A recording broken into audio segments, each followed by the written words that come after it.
म्हणजे ती आता उत्तम लटकू शकते, छान गोलांटी उडी मारू शकते. म्हणजे तिचं शरीर आता त्या गोष्टी आणि उड्या काड्या मारण्यासाठी तयार झालं. पण त्याचे दुष्परिणाम पण आहेत ना, उगाच लागण्याची पण शक्यता येस, आहे. म्हणूनच तर तुम्ही कुठल्या तरी ठिकाणी नेऊन ट्रेंड जी लोक आहेत, म्हणूनच तर आम्ही इन्फिनिटीला जातो की जिथे ट्रेंड लोक आहेत आणि ज्यांच्या अंडर ह्या सगळ्या गोष्टी आणि ऍक्टिव्हिटीज होतात. पण किती जरी कंट्रोल केलं आपण तरी पण नाही, ह्या गोष्टीची म्हणजे असं म्हणणार नाही की भीती, पण ती काळजी घेतली पाहिजे. मुलं शिकत जातात. तुम्ही ज्या गोष्टी मुलांना सांगणार आहात ना, त्या गोष्टी मुलं शिकणार आहेत की हे झालं की हे असं होऊ शकतं.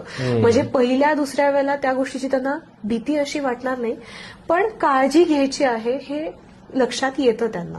तुमच्या लाईफमध्ये मग असं तुम्ही जेव्हा अशी ऍक्टिव्हिटीज करायला देता मुलांना, तर कुठला असं इन्सिडेंट झाला की त्यात तिला काहीतरी लागलंय, हात मुरगळलाय, पाय म्हणजे मुरगळलाय? ऍक्टिव्हिटीज असं म्हणजे आता ती खेळत होती आणि खेळता खेळता म्हणजे गोल फिरता फिरता तिचा एल्बो निसटला. ओके. आणि निसटल्यानंतर पहिले आम्हाला कळेना की नक्की काय झालं, ती हातच उचलत नव्हते. सो आम्ही लगेच डॉक्टरांना फोन केला आणि त्यावेळी मी सिटीत होते आणि नियरेस्ट हॉस्पिटल जे होतं ते KM हॉस्पिटल होतं आणि आमच्या ज्या डॉक्टर आहेत, डॉक्टर सुश्रुता कुलकर्णी, त्या तिथे KM हॉस्पिटलमध्ये आहेत.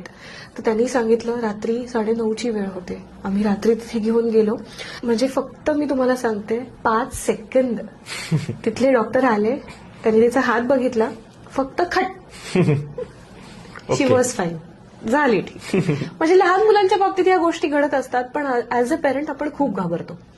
सो एल्बो किंवा इथून खांद्यातनं ते निघायचे चान्सेस खूप असतात, पण तेच त्या वेळी तुम्हाला राईट डॉक्टर आणि योग्य जागा ही मिळालीच पाहिजे, योग्य वेळेत मिळालीच पाहिजे. बरोबर.